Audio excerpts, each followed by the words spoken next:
നമസ്കാരം, എൻ്റെ പേര് ആശിഷ് ഷെട്ടി. എൻ്റെ പേര് വൈകാസ് പ്രകാശ്. ഞങ്ങൾ 9ാം ക്ലാസ് വിദ്യാർത്ഥികളാണ്.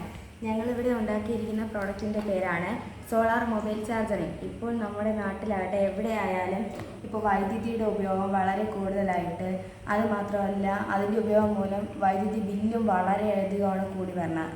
അതുമാത്രമല്ല ഇപ്പോൾ കൊച്ചുകുട്ടികളായാലും വലിയവരായാലും ഒരുപോലെ തന്നെ ഈ വൈദ്യുതിയുടെ ആഘാതമേറ്റ് ഒരുപാട് അപകടങ്ങളും എല്ലാം സംഭവിക്കുന്നുണ്ട്. അത് കുറയ്ക്കാൻ വേണ്ടിയിട്ടാണ് ഞങ്ങളിവിടെ ഈ ഒരു പ്രോഡക്റ്റ് അവതരിപ്പിക്കുന്നത്. ഇത് നമുക്ക് വെയിലത്ത് വെച്ച് നമുക്ക് സൂര്യപ്രകാശം വഴി ഈ സോളാർ ചാർജർ ഇത് ചാർജാവും. സോളാർ പാനൽ അതിന് ശേഷം വേണമാണ് നമുക്ക് USB കേബിൾ വഴി നമുക്ക് ഇത് ഫോണിലേക്ക് കണക്ട് ചെയ്യാം. അങ്ങനെ നമുക്ക് ഡയറക്റ്റ് ഇതിൽ തന്നെ നമുക്ക് ചാർജ് ഫോണിലേക്ക് കിട്ടും. അപ്പോൾ ഇതുവഴി നമുക്ക് വൈദ്യുതി ബില്ല് കുറയ്ക്കാനും വൈദ്യുതിയുടെ ഉപയോഗം കുറയ്ക്കാനും വൈദ്യുതിയിൽ നിന്നുണ്ടാകുന്ന മറ്റ് അപകടങ്ങൾ കുറയ്ക്കാനും സാധിക്കും. Thank you.